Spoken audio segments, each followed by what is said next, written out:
Hey Gurudev Bela. No, I can't see the screen. Have you shared it? Yeah. I'm sharing it. Just a minute. I will log out and log in again, Brahmaraji. No Could you problem. please, just say the prayer Yeah, and no problem. yeah.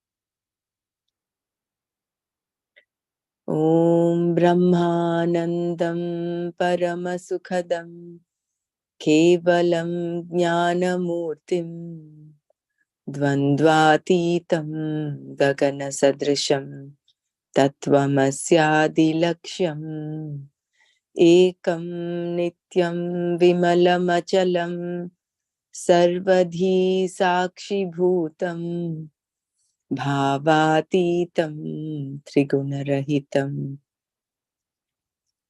सद्गुरुं तं Namami.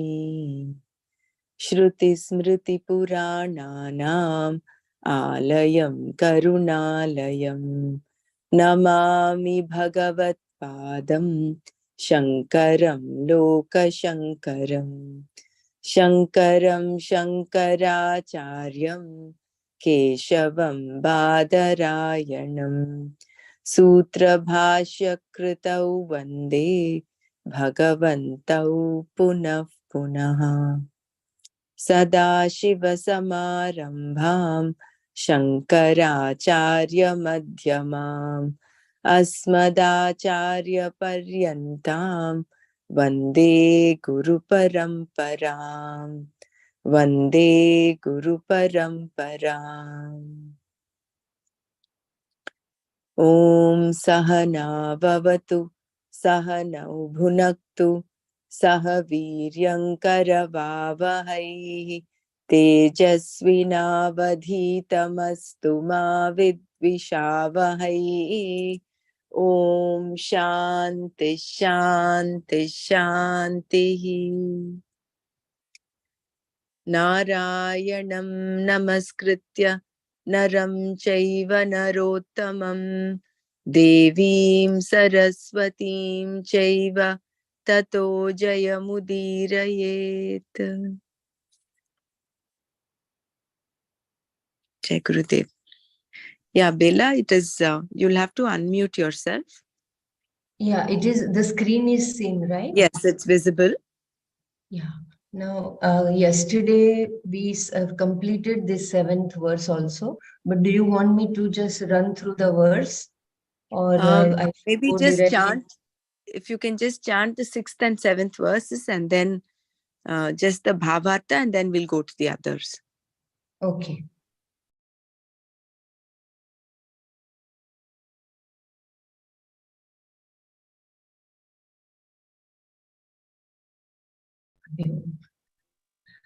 Further, Krishna continues.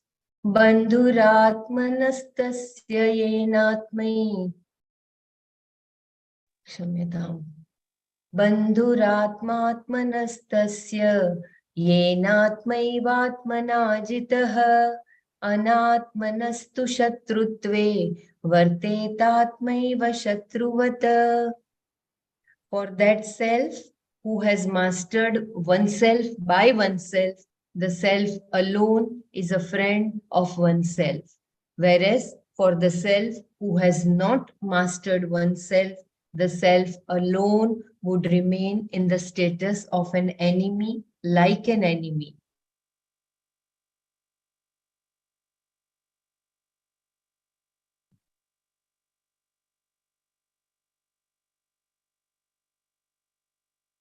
So here, if you're identifying ourselves with the body, mind, sense complex, that is the anatma, we become the enemy of our own self.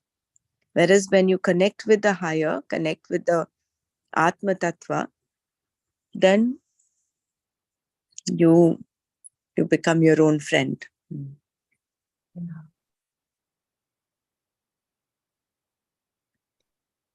In the next verse, Krishna discusses the person who has been a friend to himself or herself. Jitatmana prashantasya paramatma samahitaha shitoshna sukha dukkheshu tatha manapamanayoho. For the one who has mastery over oneself, whose mind is tranquil with reference to heat and cold, pleasure and pain, and praise and criticism, the mind is always in a state of composure. This is very, very important and beautiful verse.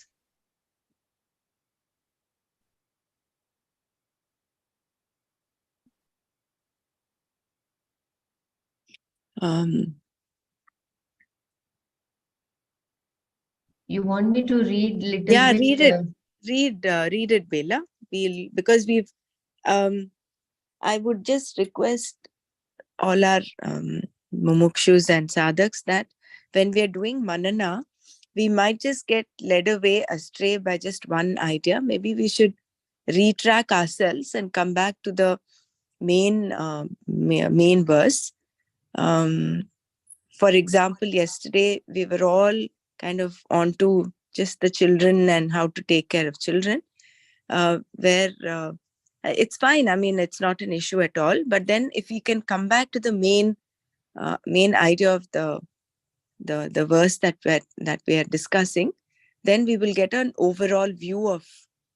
Otherwise, these two important verses, we would skip the whole actual gist. So you can read this verse, Bela, no problem. Yeah. This verse can be looked at in two ways depending on whether the word param is placed with samahitah or atma. First, we shall look at it as atma, mind, param samahitah. And then we shall look at it as Paramatma Samahitaha, as Shankara does in his commentary. We have already seen the meaning of Jitatma, one whose body, mind, and senses are mastered. To have mastery over your mind means that you are not carried away by its various moods. In other words, moods should be left to grammar, that is, imperative mood, potential mood, some subjunctive mood, etc. For one who has mastered the mind, there are no other moods than these. People are generally subject to moods. In the morning, there is one mood. In the evening, there is another mood. And in between, there are so many more. When the moods of the mind are understood properly, you are not carried away by the mind. This is not to say that you should not have moods. To even suggest such a thing puts you in a bad mood. Please do not think, therefore, I say that one should not have moods. Have your moods by all means and understand them so that you will not be carried away by them. Then you are the master of the moods. They are not the master of you. If you can gain the space necessary to come out on top of the mood, then the mood does not take you as its hostage. This then is what is meant by Jitatma, one who has mastered his or her moods. The nature of tranquility. Naturally, such a person will be one whose mind is tranquil, prashanta. Why? Because he or she is Jitatma, one who is not carried away by the moods of the mind. Thus, for one who is Jitatma and Prashanta, there is no situation that can disturb the person. The mind is always in his or her hands. meaning that it is always composed Paramasamahita. It never loses itself in any situation. When everything is going well, when the food you want is right there, when the music is just right, when the people you want to talk to are readily available, it is not difficult for the mind to be composed. In this verse, however, we are talking about a person whose mind is always composed, Parama Samahita, in all situations. The compound here, Shita Ushna Sukha Dukheshu, stands for all situations, all the opposites.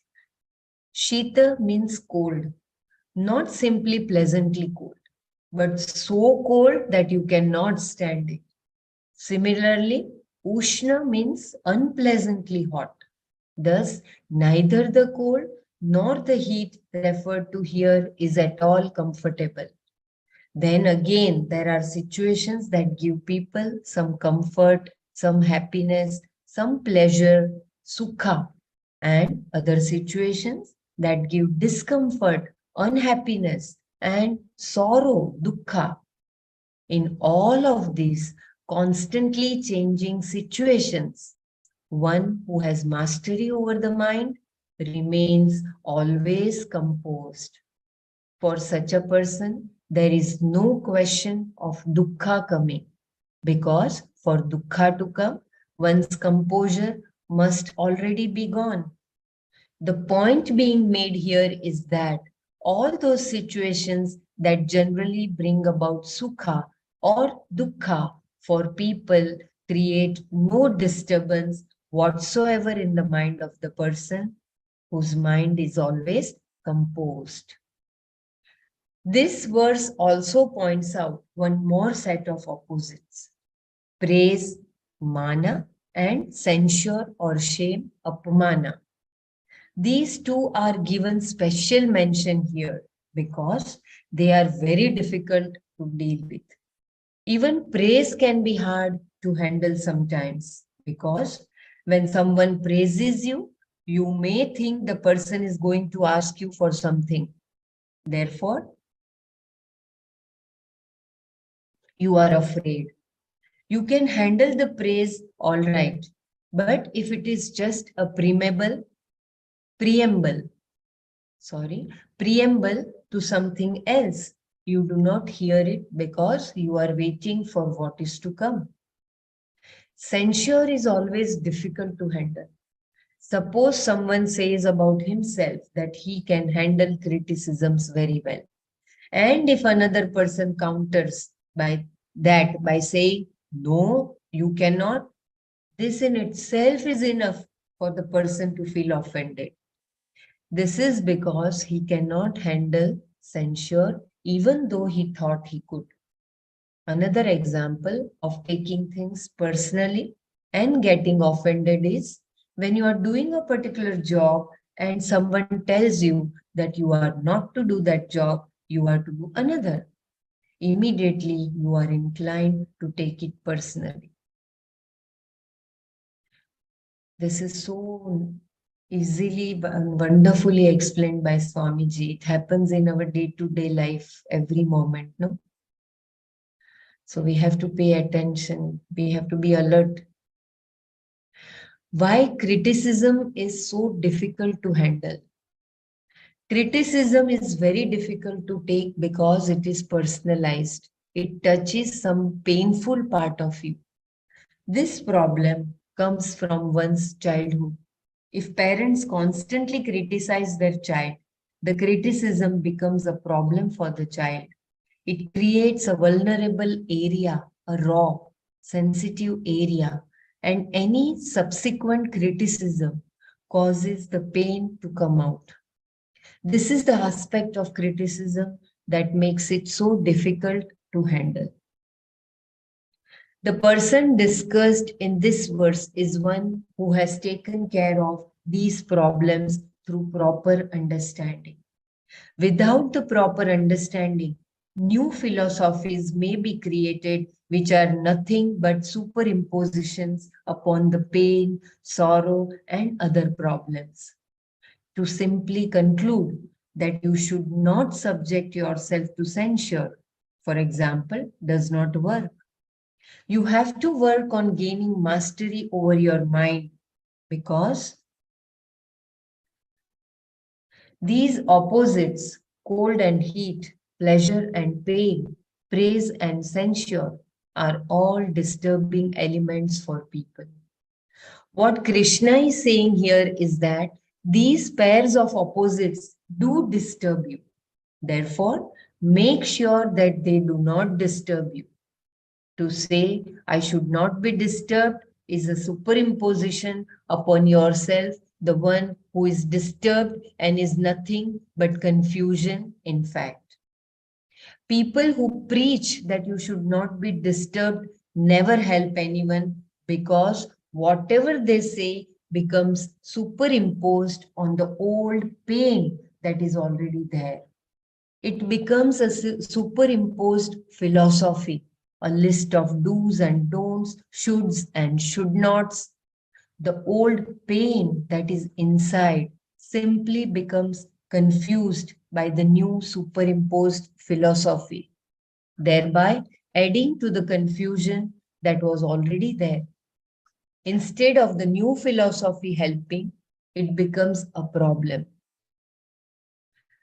We must therefore understand very clearly what this verse is trying to say. In all situations, the person's mind, Atma, is always in a state of great composure, Parama Samahitah. And we have to work for such composure, which does not imply the superimposition of ideas.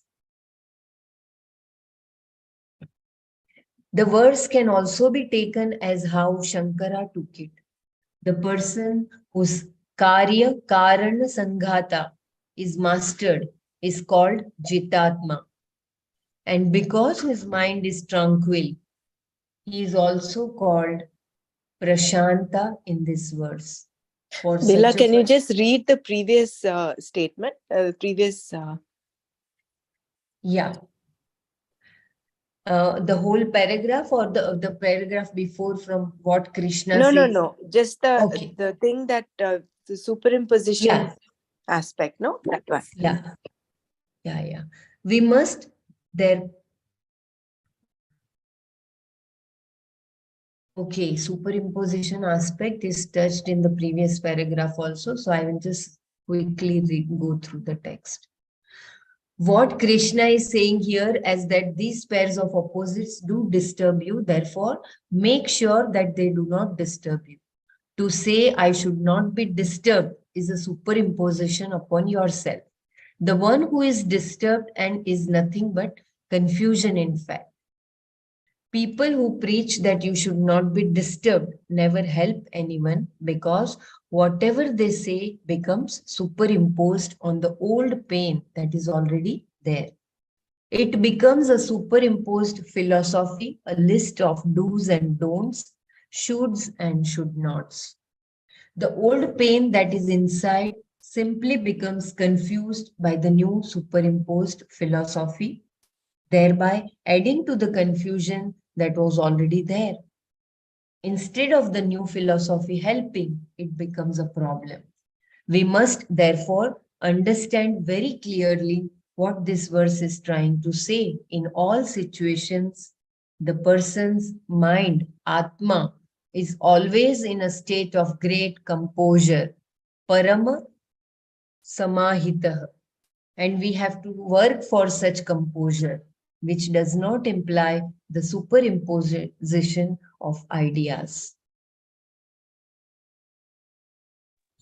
So basically, it has to be more coming out of a space of understanding and having a mastery over this rather than just a control, rather than just mind control, which will be like a superimposition. You would have to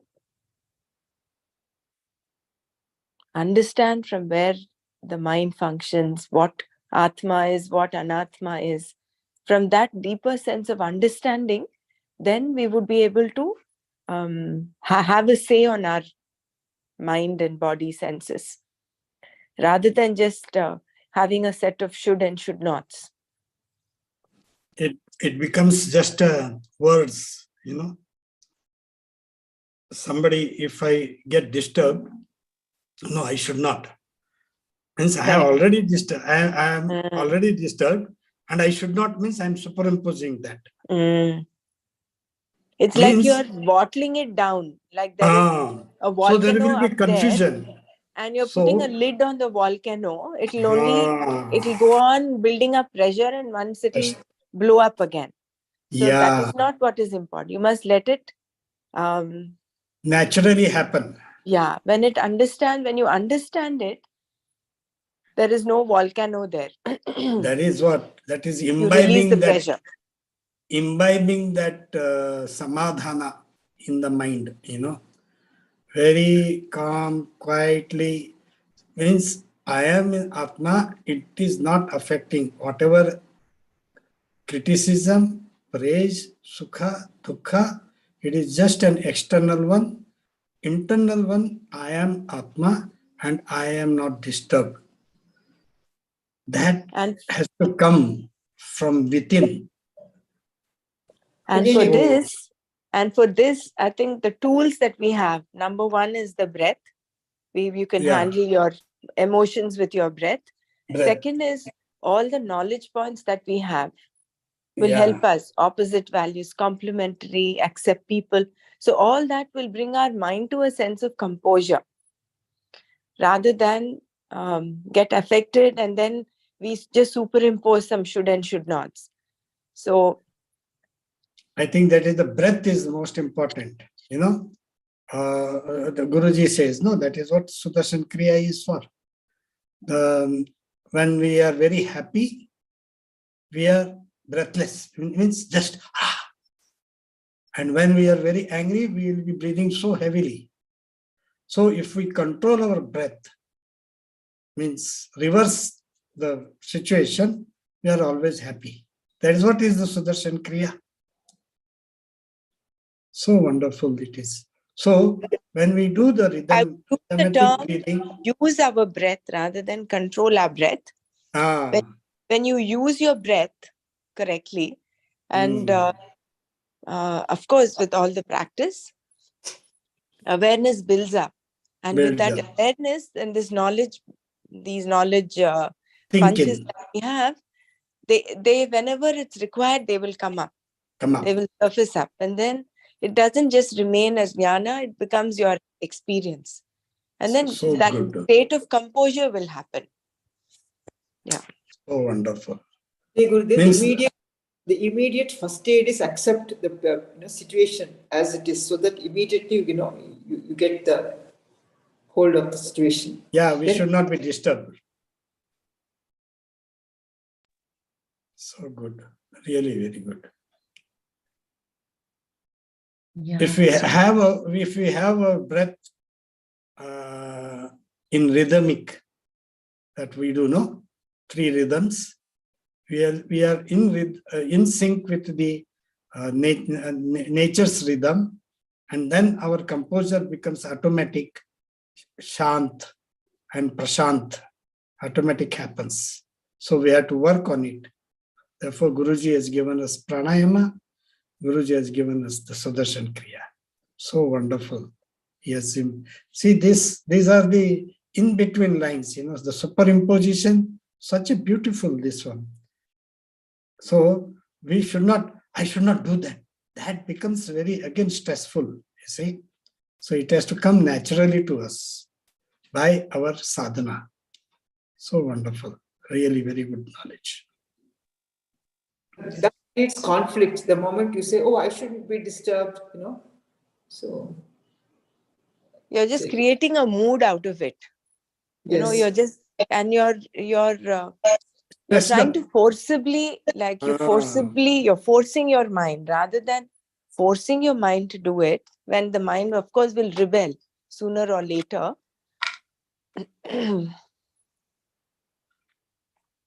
It is using these tools and techniques to have a say, master the mind. Where your mind is your friend, then it's not your enemy. You have a say over your mind. Yeah, Bella, you can continue, I think. Yeah. Yeah, that is such a beautiful discussion. Very nice. So Jitatma and Prashanta. So the verse can also be taken as how Shankara took it. The person whose karya, karana, sanghata is mastered is called Jitatma. And because his mind is tranquil, he is also called Prashanta in this verse. For such a person, Paramatma, Brahman becomes the Atma. In other words, the person who has the knowledge recognizes Sat Chit Ananda Atma, Paramatma, as his or her own Atma. I will read that line again. For such a person, Paramatma, Brahman becomes the Atma. In other words, the person who has the knowledge recognizes Sat Chit Ananda Atma, Paramatma, as his or her own Atma. And such a person is one who is always the same, Samahita, even when the situations change. Beautiful simile, that Yeah. Prashantatma, Paramatma. So wonderful. Yeah. ज्ञान विज्ञान तृप्तात्मा कूटस्थो विजितेन्द्रियः युक्त इत्युच्यते योगी समलोष्टाश्मकाञ्चनः. ज्ञान विज्ञान तृप्त आत्मा, one whose mind is content through knowledge of the self.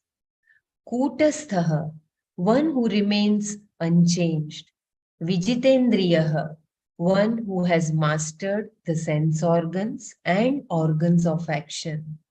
Samaloshta Ashma Kanchanaha, one for whom a clump of earth, a stone, and gold are the same. Yuktaha, composed person. Yogiti, as yogi. As yogi, uchyate is referred to. Jnana Vijnana Tripta Atma Kutastha Vijitendriya Sama Loshta Ashma Kanchana Yuktaha Yogi iti uchyate. One whose mind is content in the knowledge of the self, who remains unchanged, who has mastered the sense organs and organs of action, for whom a clump of earth, a stone, and gold are the same. This composed person is referred to as a yogi.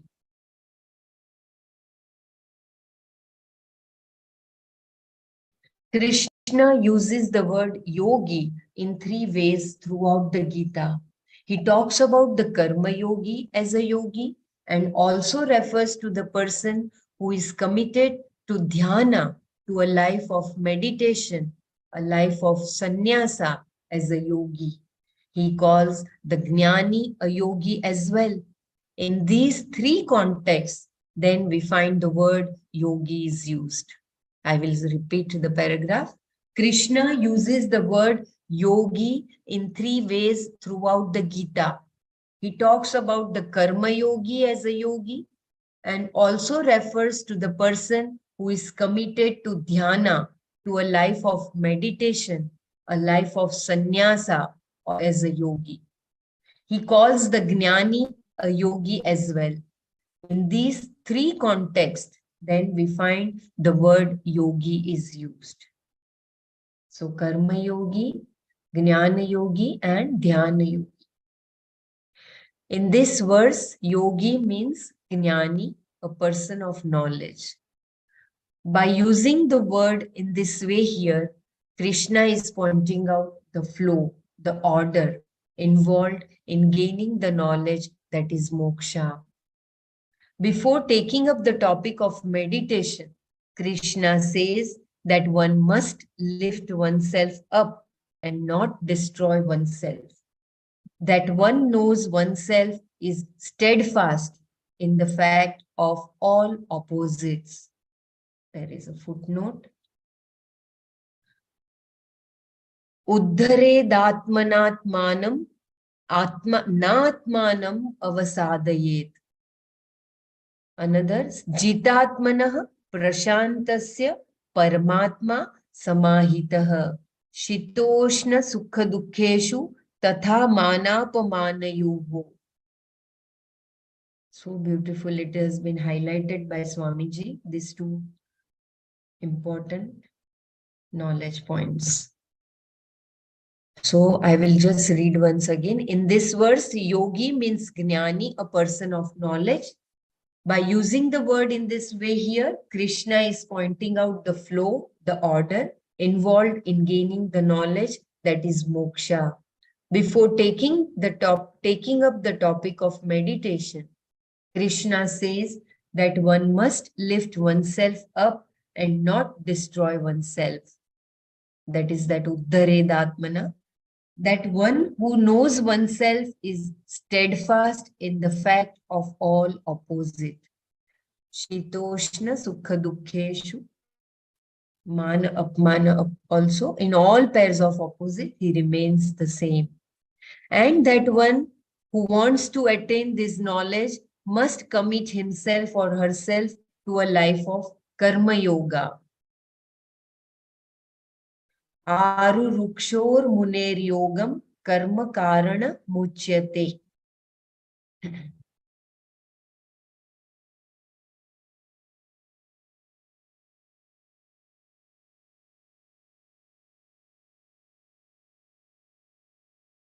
Having said all this, Krishna is now discussing the Yoga Rudha, one who has mounted the horse of yoga, in other words, the person of wisdom.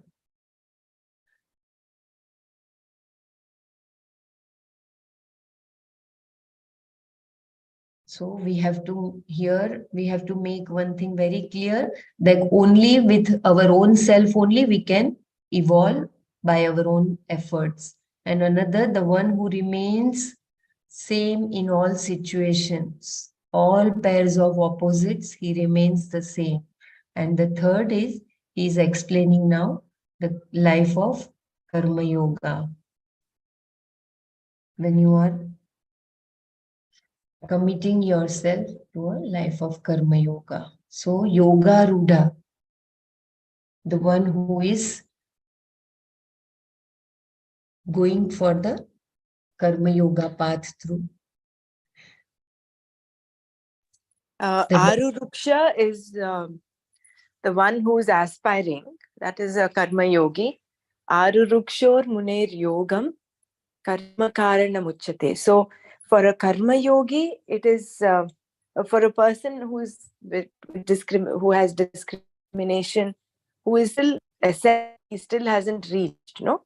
So for that, karma is karma yoga is for all of us sadhaks, whereas yoga rudha is the person who is a jnani already. For him, or knowledge is the needs. So he is giving us steps. He says before starting off meditation, you would have to go through these steps. Unless you have lived a life of karma yoga and have had attained that minimum, the composure required in your mind, having a say of on your raga dveshas, having composure in spite of being exposed to pairs of opposites, Shita, Ushna, Mana, Puna. So until that composure, Dhyana Yoga will not happen. Otherwise, you'll just close your eyes and you'll be tossed and turned over in your mind. So Swamiji is talking about here is Jitatma. Atma samadhi. What is that? Jitatmanas samahitaha. You have to bring yourself into that state of balance and composure. Prashantatma. Prashantatma.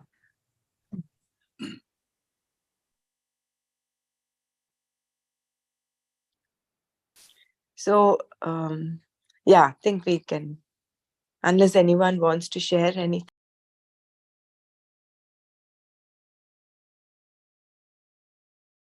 Having said all this, Krishna is now discussing the Yoga Rudha, one who has mounted the horse of yoga. In other words, the person of wisdom.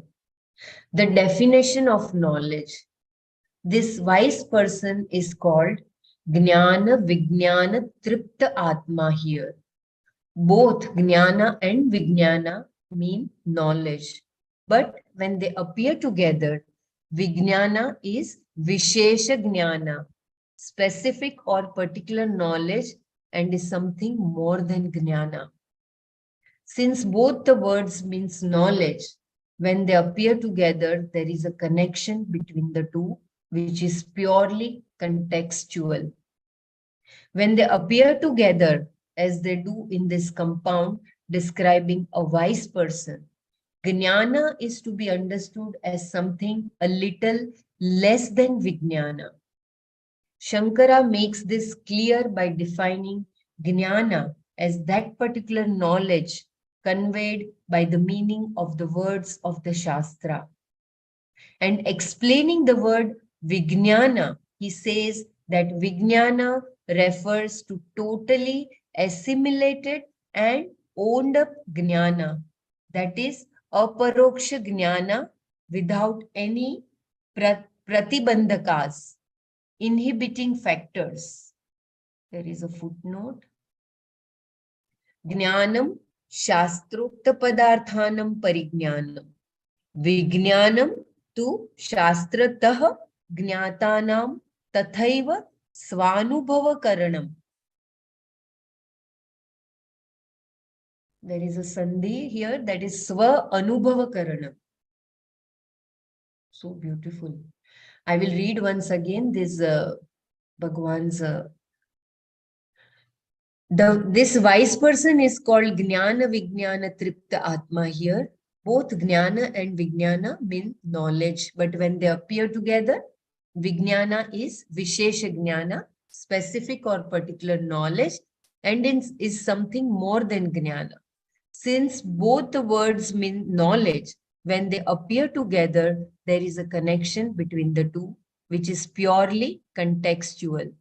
When they appear together, as they do in this compound describing a wise person, Jnana is to be understood as something a little less than Vijnana. Shankara makes this clear by defining Jnana as that particular knowledge conveyed by the meaning of the words of the Shastra. And explaining the word Vijnana, he says that Vijnana refers to a totally assimilated and owned up Jnana, that is aparoksha Jnana, without any pratibandhakas, inhibiting factors. I think the explanation will make it more clear. Between a person and knowledge he has, there is a certain distance. For example, when I tell you that the Shastra says Atma is Brahman, the statement itself is very clear to you, which is a certain kind of knowledge. But you still have to realize it. You still have to recognize the fact. Thus, there is a stage where knowledge is in the form of a certain insight imbued with Shraddha or a certain faith pending discovery. The possibility of the self being Brahman is established. At the same time, what the Shastra says is also established, meaning that there is no confusion about whether the Shastra is talking about the difference between the individual, the Lord, and the world, or the non-difference between them. I will Can you read just this. repeat that? Yeah, 1 second. Yes, yes. Between a person and knowledge he has, there is a certain distance. For example, when I tell you that the Shastra says Atma is Brahman, the statement itself is very clear to you, which is a certain kind of knowledge. But you still have to realize it. You still have to recognize the fact. Thus, there is a stage where knowledge is in the form of a certain insight imbued with Shraddha or a certain faith pending discovery. The possibility of the self being Brahman is established. At the same time, what the Shastra says is also established, meaning that there is no confusion about whether the Shastra is talking about the difference between the individual, the Lord, and the world, or the non difference between them.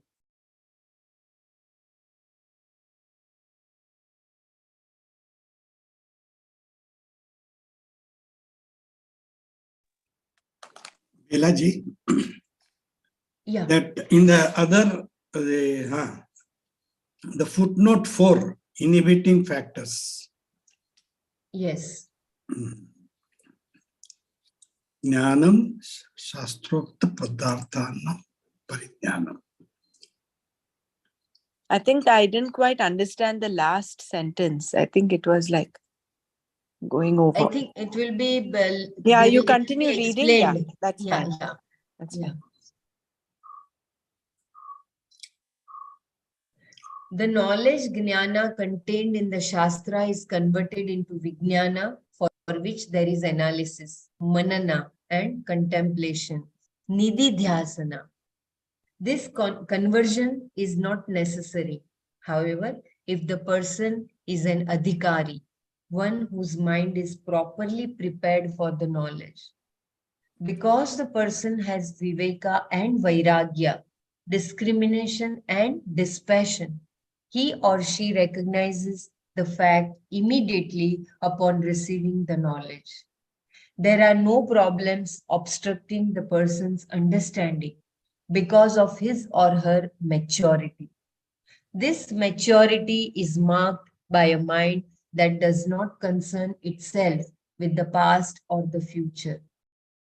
This is the sanest kind of mind one can have and is the mind that a sannyasi enjoys. I will repeat the paragraph once again. The knowledge, jnana, contained in the Shastra is converted into Vijnana, for which there is analysis, manana, and contemplation, nididhyasana. This conversion is not necessary. However, if the person is an adhikari, one whose mind is properly prepared for the knowledge, because the person has viveka and vairagya, discrimination and dispassion, he or she recognizes the fact immediately upon receiving the knowledge. There are no problems obstructing the person's understanding because of his or her maturity.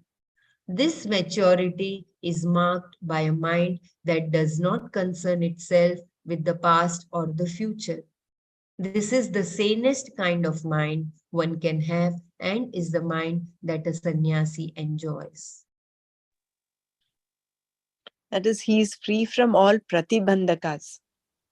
Only when Yes. you're free from pratibandhakas, your the jnana converts to vijnana without any block, any obstacle. Yes. That's, his mind is a prepared mind. Like Janaka, Aho Niranjana. Correct. That's everything. At that moment, he understands. He has got that realization. Yeah. So that jnana becomes vijnana almost immediately. Immediately. When you're when you're prepared. No Prepared. pratibandhakas. Yeah. That is why, see, although and that this statement is so important, where your mind is not caught up in the past or the future, which means your mind is here and now in the present. Yes. And it's not just for that momentary thing. It is in the present as Always. very naturally it is in the present. When you have had a mastery over your mind, and it's not just a superimposition saying your mind should be in the present. No, you have naturally, it's become part of your nature to be alert, awake, and aware throughout. Then such a mind, and this is what I think Gurudev talks of when he says patrata. So when all our sadhanas, whatever seva and all that we're doing, brings in this patrata. And what else can be, what blessings, of course, satisfying all your material needs, all that is one side. It's all to do with Maya and material world. But a true blessing is where your jnana completely converts to vijnana immediately. That is the highest that we can ever ask for, the highest blessing, where Aho Niranjana happens. you happen be in that state. Yeah. Two qualities are mentioned, like Viveka and Vairagya, and these, the discrimination and dispassion for one to become a adhikari or a sannyasi of a sane mind. So, like he doesn't want anything, no I notion, and like he's free from all his possessions. So he's he has no boundaries, no foundations. All he takes the jnana with a free mind without attaching himself with anything. It was It's not the character, it's not qualities, they are pillars. Guruji says they are pillars. The first pillar is Viveka and the second is Vairagya. In the advanced course, what he says, same thing.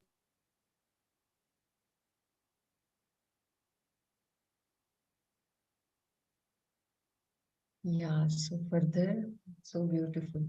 A mature mind is the sanest mind.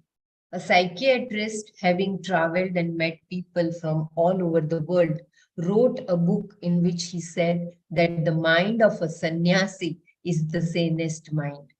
I think this is due to the sannyasi's freedom from concern for the morrow. Having no money or possessions and wanting none, a sannyasi is not concerned with maintaining or protecting anything. If you do not have money and you want money, you are a poor person. And being poor is your problem. Am I audible? Because my internet is little shaky. Just Am I audible? a little bit of shake was there, but that's fine. We can hear you clear. Yeah, I will read the previous line. Having no money or possessions and wanting none, a sannyasi is not concerned with maintaining or protecting anything. If you do not have money and you want money, you are a poor person, and being poor is your problem. On the other hand, if you have money, others may think that you have no problems regarding money. But you too have the problem of protecting what you have. Thus, both the rich and the poor have problems. Whereas the person who does not care what he has is the sanest person, a sannyasi, one who is oneself alone. If such a person listens to the Shastra, there is no conversion necessary. Any doubt that may arise is taken care of in the Shravana Manana process, and then it is over. The knowledge is gained. Wow, so beautiful. The need to convert jnana into vijnana.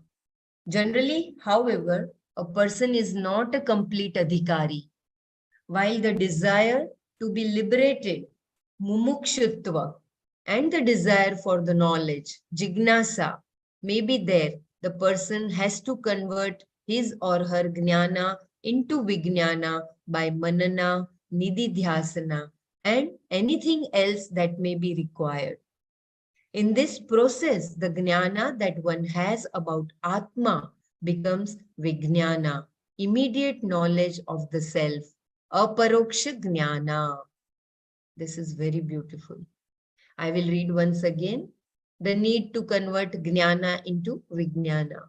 Generally, however, a person is not a complete adhikari. While the desire to be liberated, mumukshutva, and the desire for knowledge, jignasa, may be there, the person has to convert his or her jnana into vijnana by manana, nididhyasana, and anything else that may be required.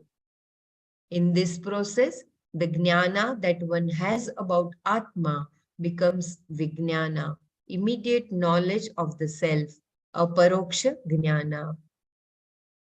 The Shastra does not give you indirect knowledge, paroksha jnana. It says, Tat Tvam Asi, you are Brahman, and that is a fact.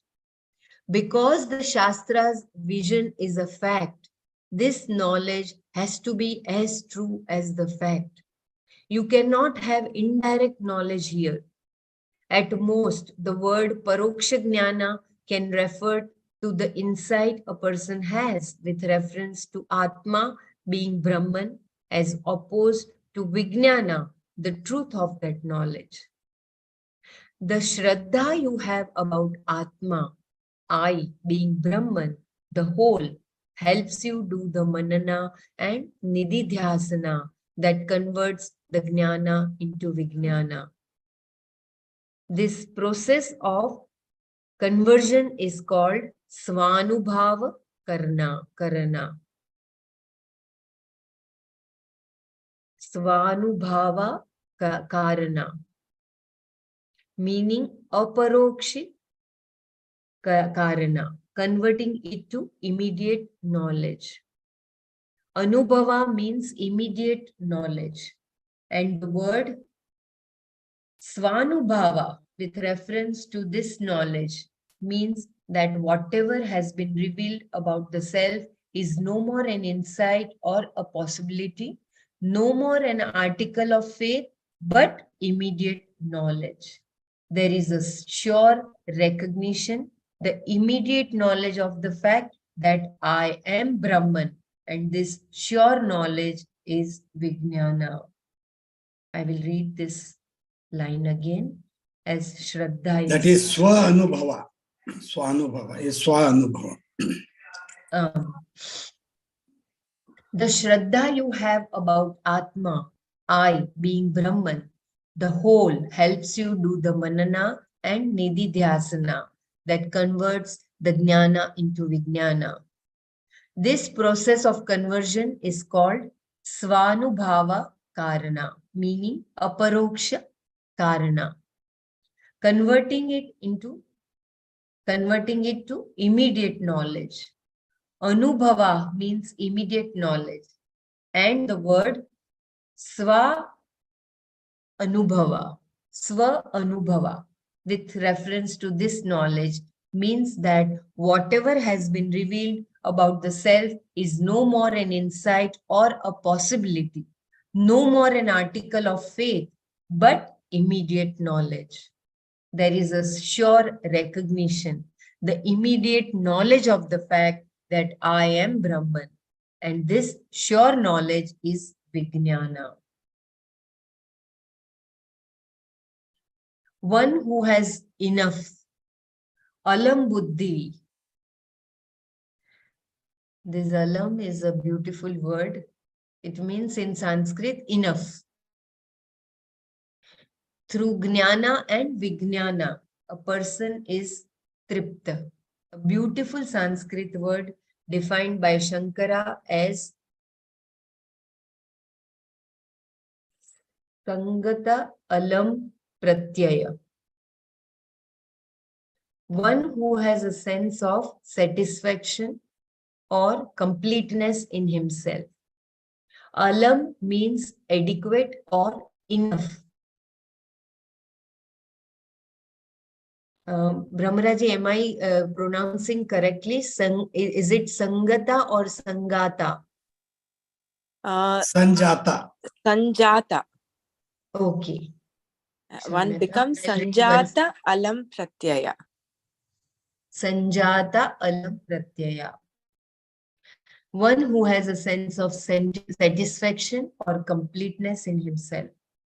Alam means adequate or enough.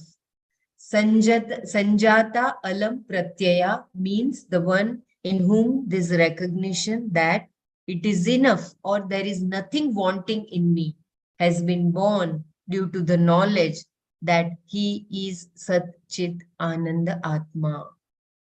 This person is always happy, always satisfied with whatever comes. And how does one become Sanjata Alam Pratyaya? Only by Jnana and Vijnana, wherein the self is no more found to be inadequate.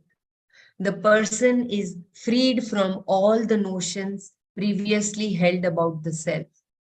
In its own essential glory, the self is Purna, fullness, meaning that there is nothing that is separate from the self and the one for whom Atma is Purna Atma.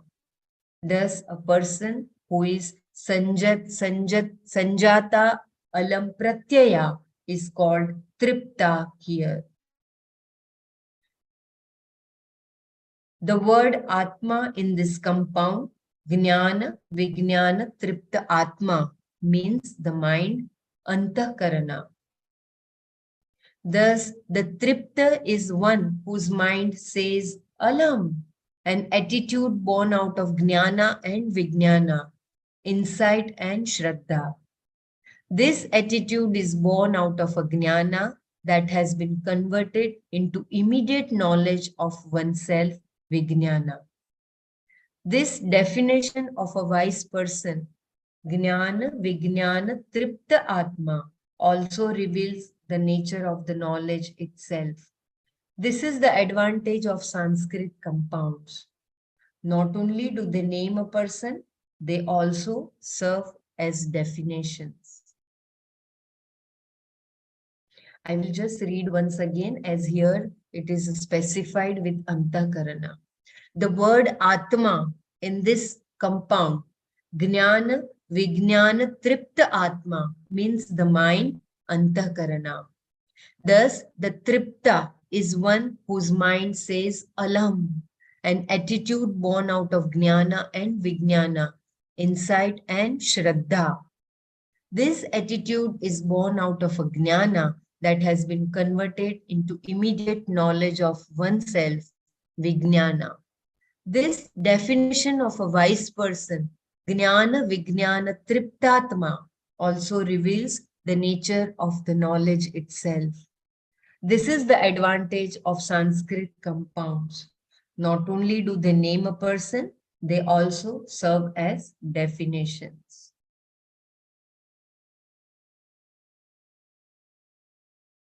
The wise person as Atma is not moved by anything.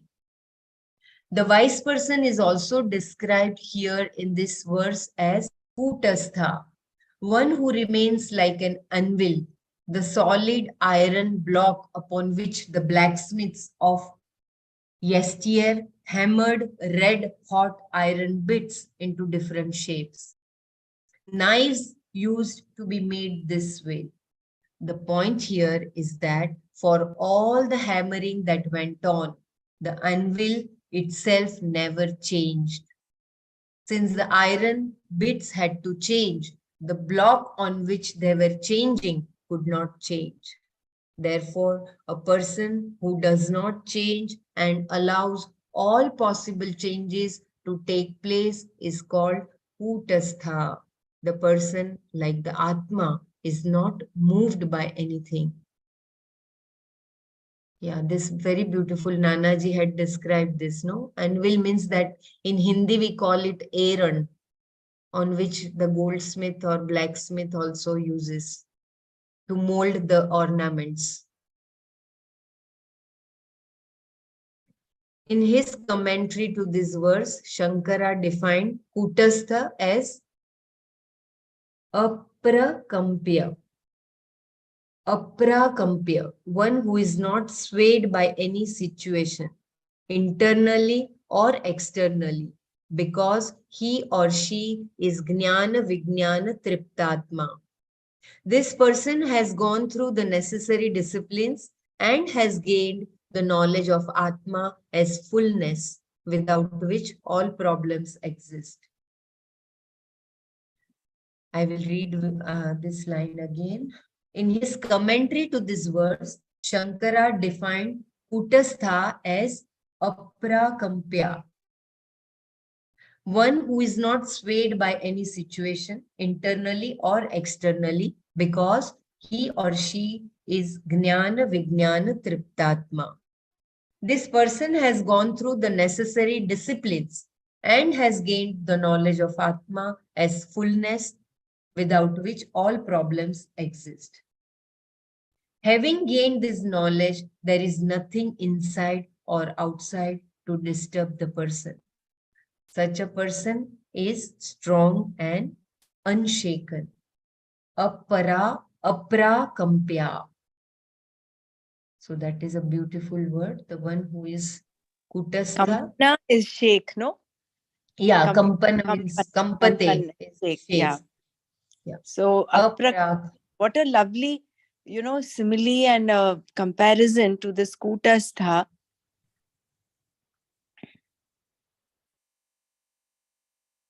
The gold or the iron that is put on the anvil, that gets molded, but then the anvil itself remains steady, remains unchanged.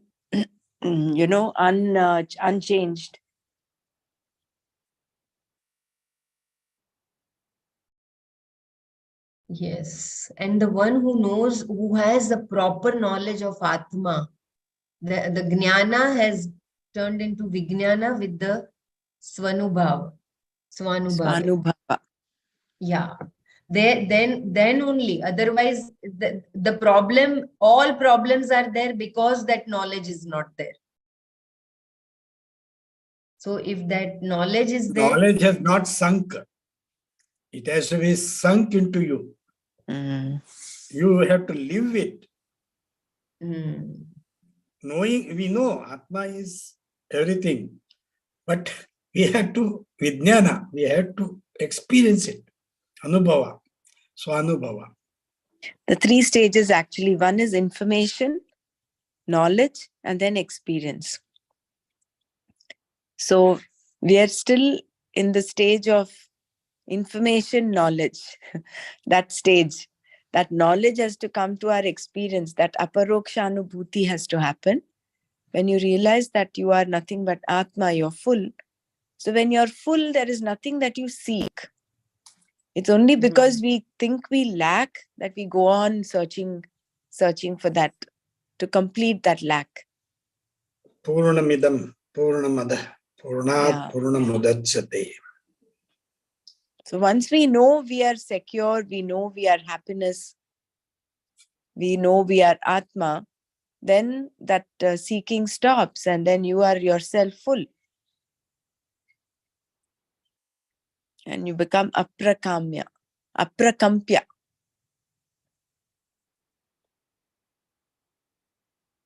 What lovely benchmarks we have been given. And Bhagwan Krishna is taking so many pains in so many ways to explain. The concept of Shita, Ushna, Sukha, Dukkha started from the 2nd chapter, and he continues bringing them back and again and again in every chapter.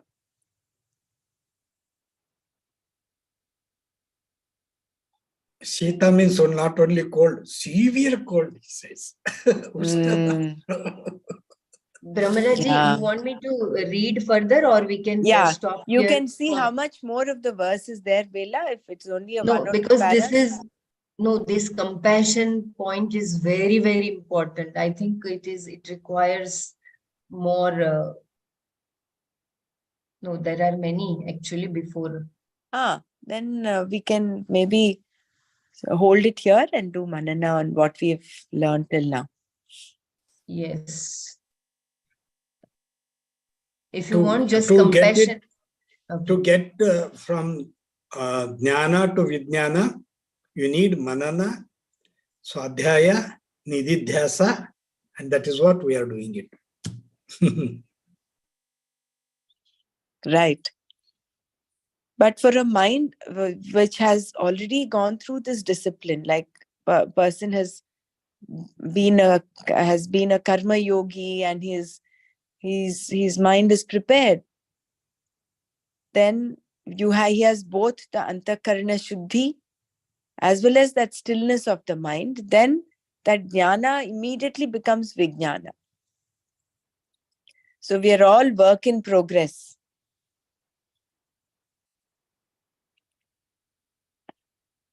Where we'll have to work on purifying our mind. And then the words of the Shastra, as We they're have being to- uttered, will become our experience.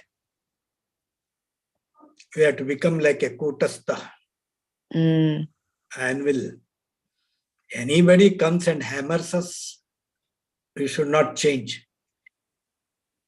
What has been hammered has to change, not you. So good. May I read these footnotes once again, because they are like the takeaways of Yeah, today's please go lesson. ahead. Go ahead, Yeah. Bella. And then we will close our eyes after reading these four Sanskrit compounds. Uddharedatmanatmanam natmanam avasadayet. Jitatmanah prashantasya parmatma samahitah. शीतोष्ण सुख दुखेषु तथा मानापमानयोः आरुरुक्षोर्मुनेर्योगं कर्म कारणमुच्यते. ज्ञानं शास्त्रोक्त पदार्थानां परिज्ञानं, विज्ञानं तु शास्त्रतः ज्ञातानां तथैव स्वानुभवकरणम्. We will just close our eyes and just try to look into our antakarana, and then we can contribute. Each one of you, I request everyone, please, to share a line today's.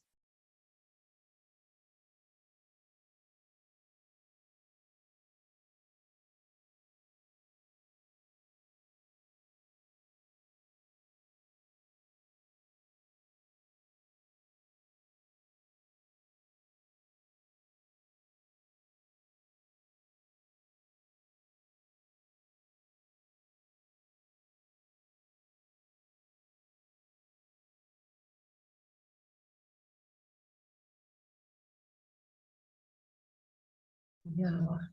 So my takeaway is, with Viveka and Vairagya, the Jnana turns easily into Vijnana.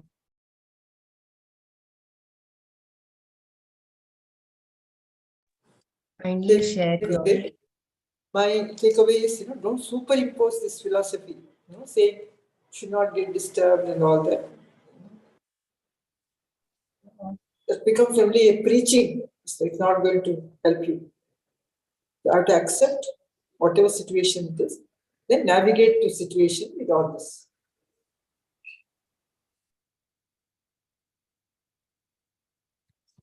It is like telling a child not to get angry, not to get hurt, but you're not giving him the tools and techniques to do it. It becomes more of an evangelic thing. You're just preaching, you're just telling them. It's like the superimposition. Yeah. Rather, you would give them the technique. This is how you have a say over your emotions. Now here, it is more not so much about the other person. We have to change first. All the last 3-4 shlokas is all about you uplifting yourself by yourself. We always want the other person to change. When we talk about courses, the husband, if you're talking to the husband, he says, yes, this my wife really requires this course. But this, all the last 4 shlokas that we've said, Uddhared Atmanatmanam, it is all about talking about yourself, how you can uplift yourself by yourself. whole Most of the journey, time, this whole journey is our own, it's way our of. soul journey. Yeah. It is our soul, SOLE, soul journey towards the soul, SOUL. So rather So, than looking at others and changing situations, events, and people, it is these four shlokas talk about looking within, making a friend of your own mind, befriending your mind, making your mind your friend, your benefactor, rather than your enemy. And the more you are uh, the more a master you are of your moods. Having moods is not a problem, because moods change. That is the nature of the mind. Nature of the mind is to have different moods based on the time of the day, based on so many things, the environment, people you are in, people with you are with. So having moods is not a problem, but becoming mm, a slave to the moods is an issue. So what Bhagwan is implying here is that we have a say on our moods, or we are above the moods. You're able to at least witness your moods and not become engulfed in them, entangled in them.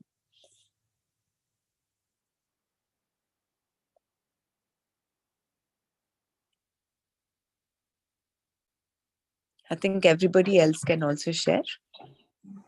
I have one query. The Kutastha, the paragraph, first paragraph in which the Kutastha has been described, the last line, the person like the Atma is not moved by anything.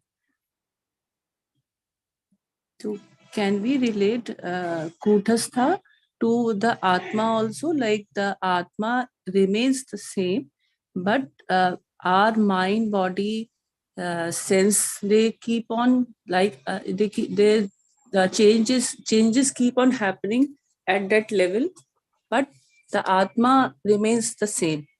Yeah. So the Kutastha can be like your Atma also, and if you further like if you experience in your daily life, then you can say that at your what Sureshji was saying, that we can we whatever is happening, we will maintain our composure, and we will not be affected by it. So it can be taken in both ways. Right. See, there's no difference between a jnani and Atma, isn't it? Yeah. So here, Kutastha is a description being given to the jnani. Jnani is nothing but the Atma. So from We can that say space, Vijnani. the unchanging, the unchanging entity, that is the Kutastha. That is nothing but the Atma, and that is a jnani. A jnani who's a vidvat, not sannyasi, maybe, a jnani, a jnana-nishtha is same as Atma. There's no difference between him and the Atma and the unchanging reality, the Kutastha.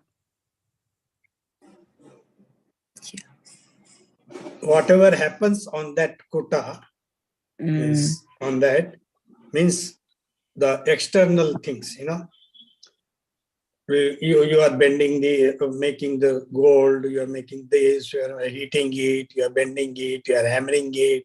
Whatever happens, you become tatastha. That is Atma. If we have that knowledge that it's not me changing it, whatever happens, the change happens outside, not inside you. That will make you become a kutastha. That will be in imbibing that you are Atma. Whatever change happens outside. It can be a gold chain, it can be a hammer, it can be a scissor, it can be this one. So whatever scratch or this or that, Atma cannot be cut, Atma cannot be burnt, Atma cannot be this. So you remain steady, steadfast. That is the Kutastha, that is Atma.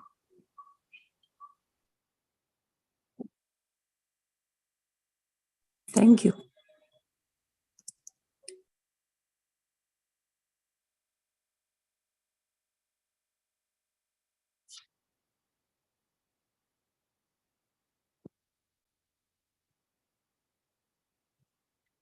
It is such a liberating feeling when you detach yourself from, when you look at the whole thing as the world of change, all that is happening in the mind, body, senses, that it is happening on the substratum of this unchanging reality. So when you have that little that insight, it's such a liberating feeling. Otherwise you get entangled in that change. When you can step aside and see the change that is happening from that space of stillness, then you don't get entangled in it. You So watch would- all of it as a drama, as a movie. Yeah. So hold on to that unchanging substratum. Totally be grounded on that. It is like the movie screen, which does not change at all. It doesn't get burnt, it doesn't get wet. Whereas all those that are superimposed, shown on the movie screen, they're fleeting. I mean, they come and go and everything, all the drama happens. But the movie screen remains unperturbed, still. You see, I have an experience yesterday only. I came from Belgaum today. Now I'm in Bangalore. In my Belgaum, my father-in-law is there. My father-in-law is 95 now. Very strong, very still, wonderful, everything. Only he has a problem that he gets up in the night 2 or 3 or 4 or 5 times. We had shown to the prostate doctor and all that. And whatever medicines could be given and that. But he was so much disturbed. Say, I am getting up 6 times, 4 times, 5 times. I told everything is okay for you. Only this is disturbing you. You just take it that it is happening. And I told, it is happening to your body, not to you. And he knows everything. He was telling Sant Graneshwar's Abhanga and all of that. Then I told, see, you are telling all those, but you are not imbibing it. You are not experiencing it.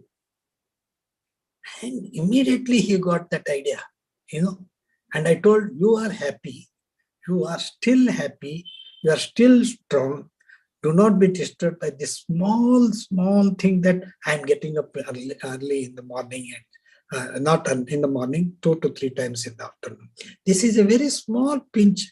Don't be disturbed by it. You are happy. Then he became very, very happy. And I was getting up at 5, 4 o'clock and taking bath and doing my kriya. No, he was getting up at 7:30. Yesterday, when I called him, no. As Suresh got up, I also got up earlier and I took a bath and I'm very happy now. He was telling. I became so happy. Just a small twist. He has the knowledge, he has everything, but still he was disturbed by that fact that it was disturbing him. I told, it is not disturbing you, it is disturbing your body, not you. Only that much only I told. And he understood it, Such a beautiful, and I'm reading the same thing over here. Kutastha. So wonderful. Life teaches, when you are in the knowledge, everything comes to you.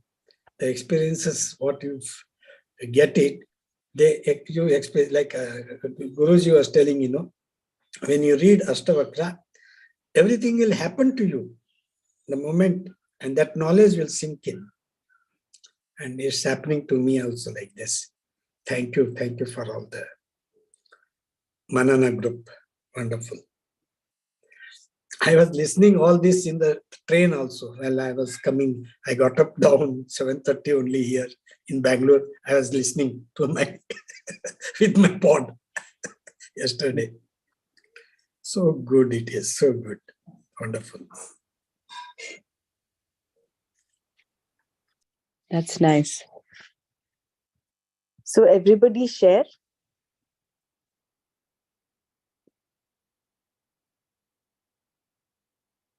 As you said, Brahmaraji, once you are in this knowledge, hooked to this knowledge, you feel so liberated. You start enjoying, and you start appreciating the creation, how perfectly that God has done things. Start, a lot of appreciation happens.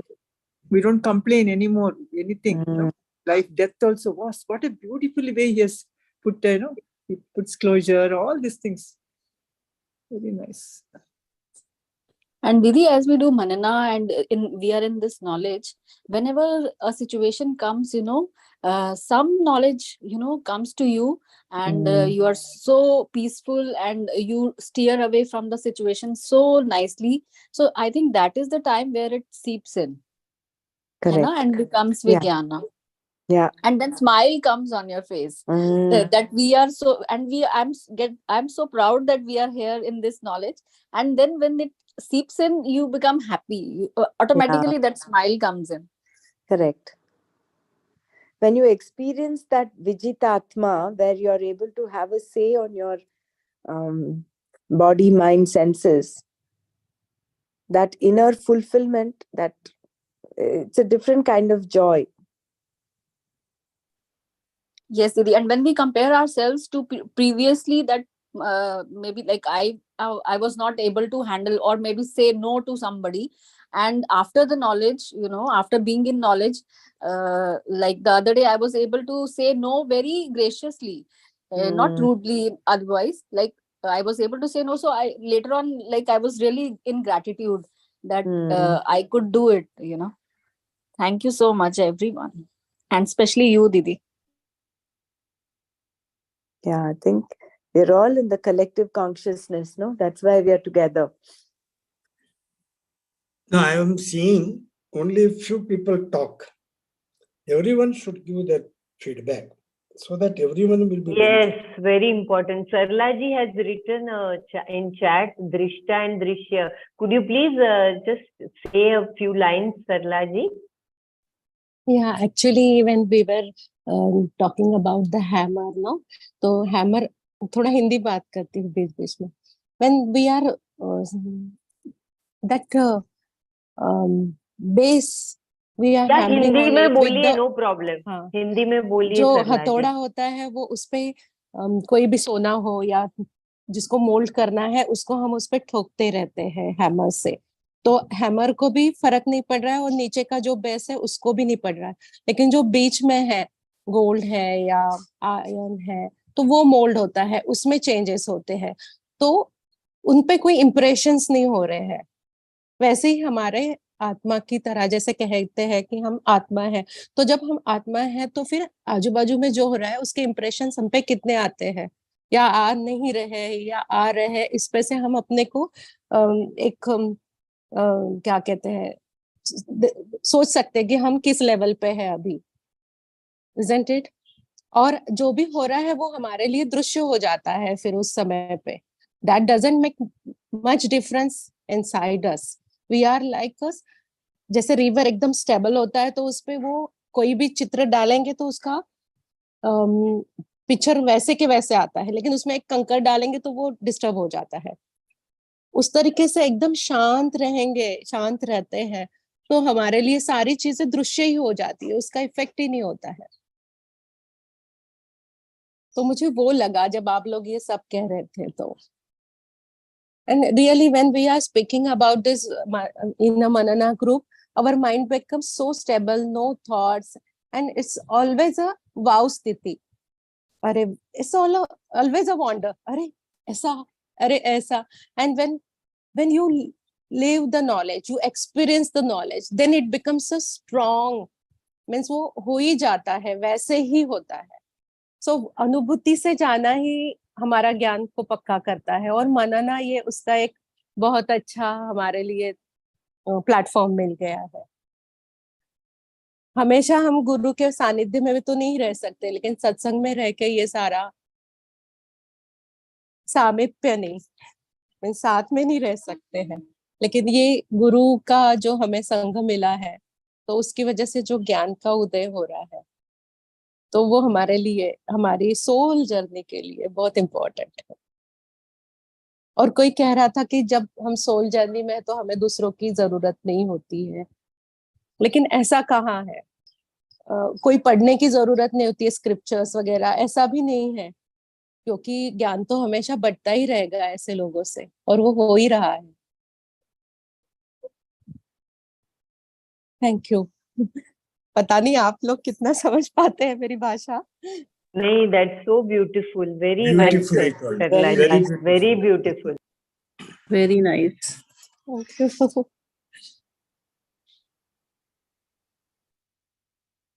It is Very not that beautifully it is said. not that we don't require other people, but instead of wanting to change XYZ, it is about our change, the change within us. How much are we changing within? We can't help but live in the world outside. No, for a karma yogi, you have to deal with people, situations. Yeah, skillfully we have to do some. We have to deal, but the Hmm. change required is not external. The change required is internal. Is in the soul journey is your um, your refinement inside. It's like when Swamiji mentioned earlier, I think he said it's a silent inner revolution. This befriending your mind and treating your mind like a mother treats her child. Means you become a yoga road, you know. You Means we are you all are sthita in Arurukta right yoga. now. You are in a sthita pragya. Like everything you know, but you know how to deal with it also, and without attaching to the fruits. Means whatever is there, that impressions will also you will not carry in your mind. So you will be only a happiness, anand, like that. Yeah, beautifully explained, Sarlaji. Again, here I think Jnana, when we are collecting Dhyana, we might be needing Sangha. But when it comes to Vijnana, it is a soul's solo journey, I feel, because it has to be experimented with you and inculcated in your life. So that could We be have a to go to solo our soul's, yeah. experiences, anubhava It's prapti. We have to take correct. ourselves. Absolutely. But when we are collecting this knowledge, I think we might need the support of group like this. Well, absolutely true. But Vijnana Swanubhav, has to be solo. Yeah. Soul's Swanubhav. journey has to be solo. Yeah.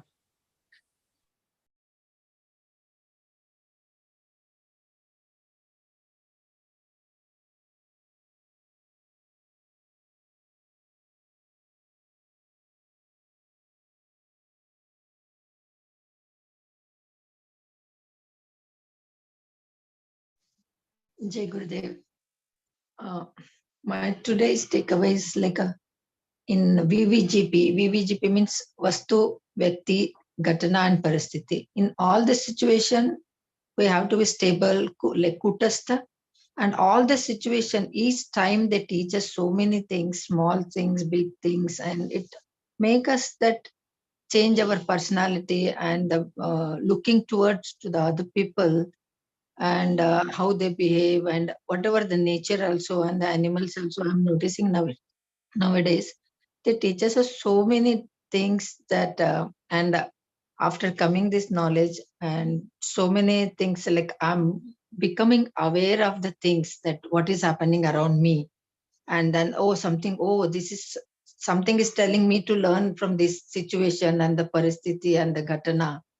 So it is so wonderful that after coming this knowledge, like I'm becoming aware. So the mistakes are not happening much as before. I used to do so many mistakes. And thank you for the group, and I'm loving it every day, like joining this so much. Thank you so much. Jai Gurudev.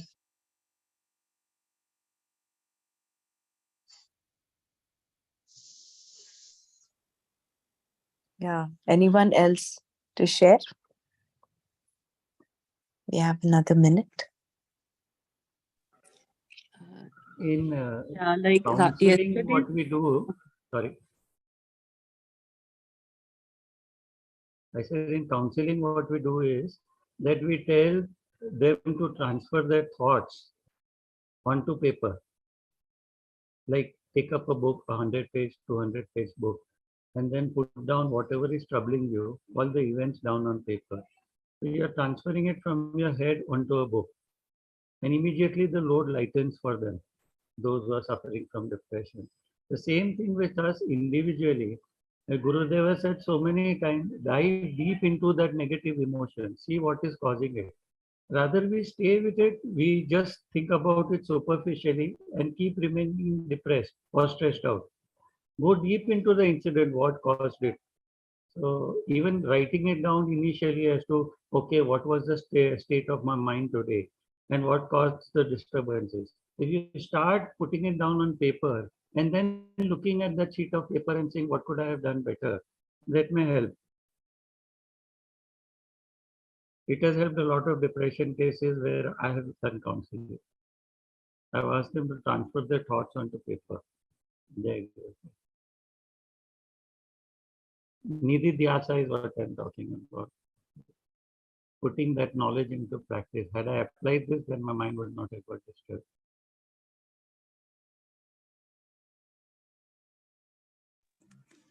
Like any fear you have, you write it on your paper, or any deficiency you feel in, you have something, you write it on paper and you just say that let it be my strength, let it be my strength rather than be my fear.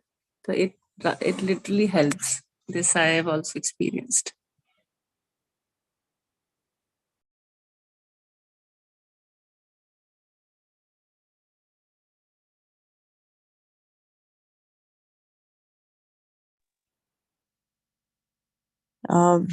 Bela, if there's no one else sharing, we can close the Manana.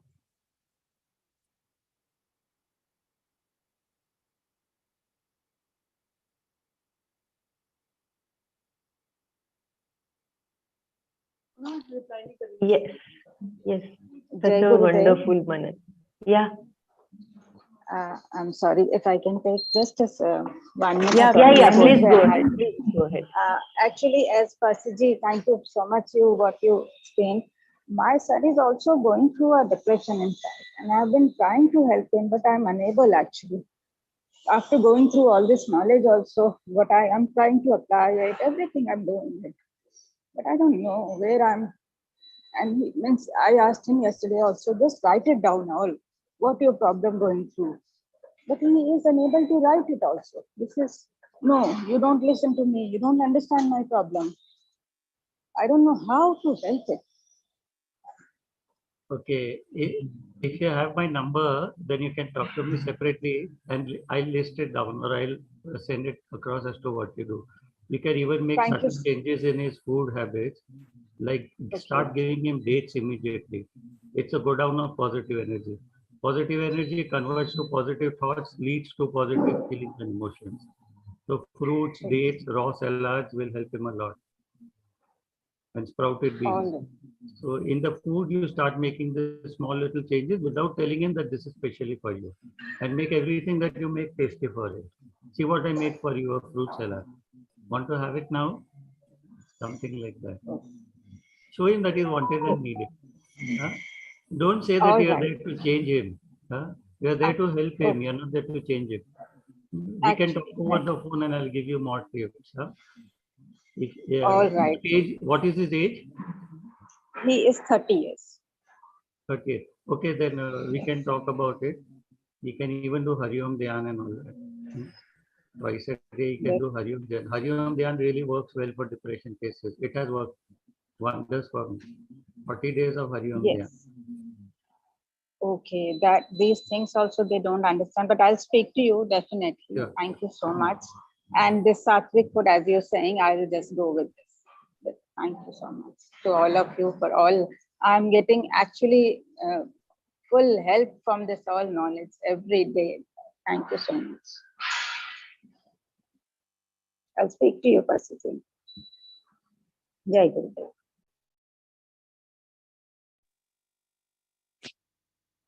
May I say the Yeah. Shanti mantra? Yeah, go ahead.